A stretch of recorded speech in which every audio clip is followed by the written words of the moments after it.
Hari ini Rabu, tanggal 14 Januari 2026, fokus utama market masih ke data inflasi Amerika yang tadi malam keluar sedikit di bawah ekspektasi, dan ke data lanjutan seperti PPI serta retail sales yang rilis malam ini waktu Indonesia. Inflasi yang mulai melandai bikin spekulasi bahwa The Fed bisa mulai lebih dovish, sementara data PPI dan penjualan retail akan kasih gambaran seberapa kuat ekonomi Amerika bertahan. Kombinasi inflasi yang turun, dolar yang mulai melemah, dan imbal hasil obligasi yang masih tinggi ini bikin XAU USD bergerak dinamis. Kadang pelan, tapi tiba-tiba harga bergerak agresif saat data keluar. Di video kali ini kita bahas alurnya secara runtut, dari data ke sentimen sampai ke area teknikal penting di emas yang wajib dipantau, tanpa ajakan trading, murni buat bahan analisa teman-teman sendiri. Sebelum masuk ke pembahasan, perlu diingat dulu bahwa semua yang dibahas di sini sifatnya edukasi dan sharing pandangan, bukan saran keuangan, bukan ajakan untuk beli ataupun jual instrumen apapun. Market forex dan emas beresiko tinggi. Pergerakan harga bisa sangat cepat, terutama ketika market lagi volatil setelah rilis data penting. Setiap keputusan tetap tanggung jawab masing-masing, jadi silahkan sesuaikan dengan money management, gaya trading, dan toleransi resiko pribadi. Gunakan analisa di video ini hanya sebagai referensi tambahan, selalu kombinasikan dengan analisa pribadi, dan jangan lupa siapkan rencana cadangan kalau market bergerak di luar skenario yang sudah disiapkan. Dari kalender ekonomi, kemarin malam Amerika merilis data inflasi konsumen di bulan Desember, di mana inflasi inti bulanan berada di sekitar 0,2% dan inflasi inti tahunan bertahan di kisaran 2,6%, sedikit di bawah perkiraan pasar yang mengharapkan kenaikan ke sekitar 2,7%. Inflasi utama tahunan juga masih di area 2,7%. Jadi gambarannya, tekanan inflasi memang mulai turun, tapi belum benar-benar hilang.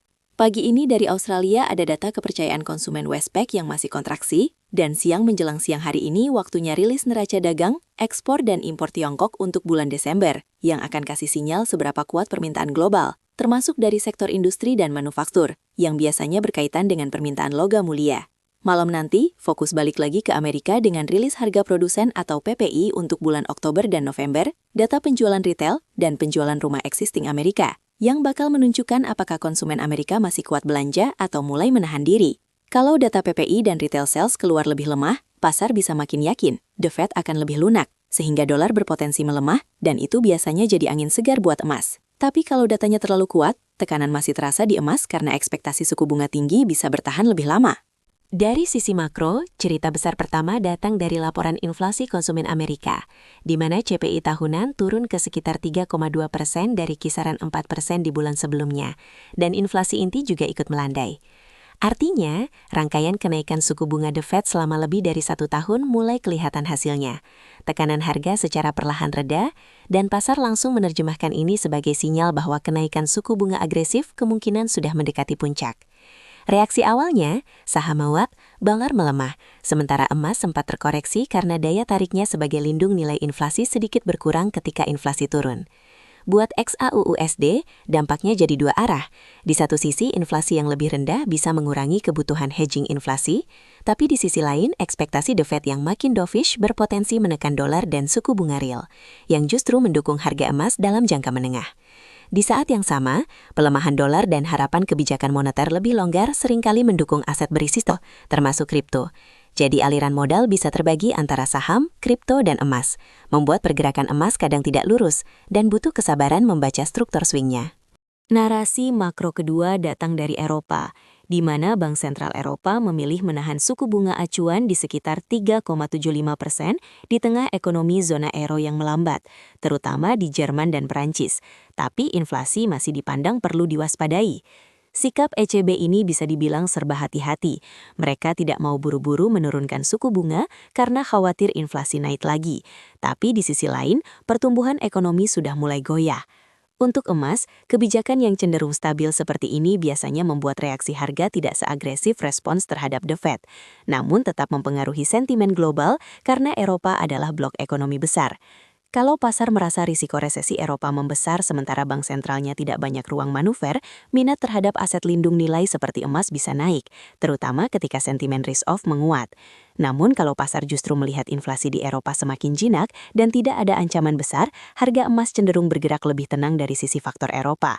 dan perhatian kembali ke data Amerika serta pergerakan dolar sebagai pemicu utama. Narasi makro ketiga datang dari Jepang, di mana Bank of Jepang mulai memberi sinyal persiapan keluar secara perlahan dari kebijakan pengendalian imbal hasil obligasi atau yield curve control yang selama ini menahan bunga jangka panjang dekat nol. Komentar pejabat senior BOJ yang mengarah ke normalisasi membuat imbal hasil obligasi Jepang naik dan pasar global mulai memperkirakan bahwa era suku bunga super rendah di Jepang pelan-pelan akan bergeser.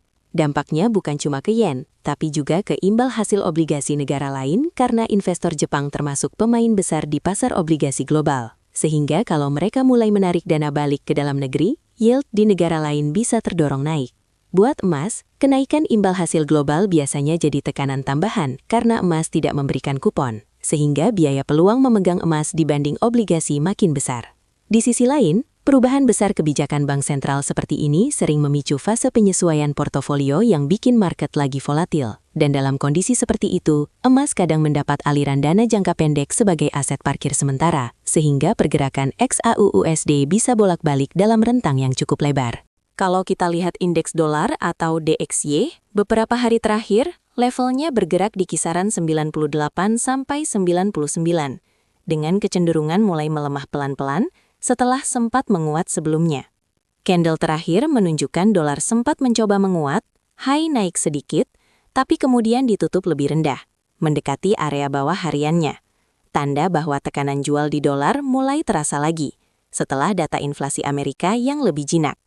Secara visual, rangkaian candle ini mirip fase distribusi pelan, di mana setiap up move dolar mulai cepat dijual kembali, sehingga tren jangka pendeknya cenderung sideways ke bawah. Buat XAUUSD, ketika dolar melemah, emas biasanya dapat sedikit nafas, karena harga emas yang dihitung dalam dolar menjadi relatif lebih murah bagi pemegang mata uang lain. Selama DXY belum menunjukkan pembalikan kuat ke atas, emas punya ruang untuk mempertahankan struktur bullish jangka menengah, meski tetap harus mewaspadai spike dolar intraday saat rilis data penting malam nanti. Imbal hasil obligasi Amerika tenor 10 tahun dalam beberapa sesi terakhir bertahan di sekitar area 4,1 sampai 4,2%, bergerak cukup sempit tanpa tren besar, lebih ke konsolidasi mendatar. Kalau kita ibaratkan, yield obligasi ini seperti bunga deposito jangka panjang, sedangkan emas adalah aset yang tidak kasih kupon sama sekali. Jadi ketika yield tinggi, biaya peluang memegang emas otomatis membesar. Saat ini, karena yield masih bertahan cukup tinggi, walaupun tidak terus naik, tekanan masih terasa buat emas di sisi biaya peluang. Tapi karena tidak ada lonjakan yield baru, pasar sudah agak terbiasa dengan level ini. Dampaknya ke XAUUSD, kenaikan emas ke atas biasanya butuh dukungan entah dari pelemahan dolar yang lebih tajam atau dari penurunan yield yang jelas, bukan sekadar sideways di level tinggi. Selama yield 10 tahun tetap bermain di zona sekarang, emas cenderung sensitif terhadap data yang bisa mengubah ekspektasi suku bunga ke depan, misalnya data inflasi lanjutan, PPI, dan data pertumbuhan ekonomi Amerika yang akan rilis beberapa hari ke depan. Secara teknikal, harga emas saat ini berada di dekat area atas Bollinger Band harian, dengan indikator RSI periode 7 dan 14 yang sudah masuk jauh ke zona overbought, sekitar 70 lebih dan 80 lebih, menandakan momentum naik mulai kelelahan. Candle terakhir membentuk pin bar bearish, di mana harga sempat menyentuh area sekitar 4.630 lebih, lalu ditolak dan ditutup di sekitar 4.585, relatif dekat dengan low harian, memberi sinyal adanya reaksi seller yang cukup kuat di zona atas ini. Sehari sebelumnya, kita lihat candle bullish yang besar diikuti hari stagnan dengan bodi kecil, menunjukkan bahwa setelah rally tajam, harga mulai ragu dan tekanan masih terasa dari sisi penjual yang mencoba mengambil alih. Dalam konteks ini, area sekitar 4.600 menjadi zona reaksi penting. Selama harga tidak mampu menembus dan bertahan di atas area high kemarin, skenario sell berupa potensi koreksi turun ke area 4.500. Lalu kalau tembus bisa merambat ke sekitar 4.510 hingga 4.050. Tetap perlu diwaspadai terutama jika market lagi volatile saat rilis data. Sebaliknya, untuk skenario buy, kalau nantinya emas justru mampu break bersih dan bertahan di atas area high pin bar tersebut, ada peluang struktur naik berlanjut dengan target ke kisaran 4.640 sampai 4.680, bahkan mendekati 4.720. Namun semua ini tetap sebatas skenario teknikal yang perlu teman-teman sesuaikan dengan rencana dan manajemen risiko masing-masing, bukan ajakan untuk masuk market. Itu tadi rangkuman singkat kondisi makro, pergerakan dolar, yield obligasi, dan gambaran teknikal XAUUSD untuk hari ini. Semoga bisa jadi bahan pertimbangan dalam menyusun rencana pribadi. Sekali lagi, konten ini murni untuk edukasi dan sharing sudut pandang, bukan saran investasi dan bukan ajakan untuk melakukan transaksi apapun di market. Forex dan emas mengandung resiko tinggi, jadi selalu gunakan dana yang siap resiko, pakai money management yang sehat, dan pastikan setiap keputusan trading berasal dari analisa dan rencana teman-teman sendiri.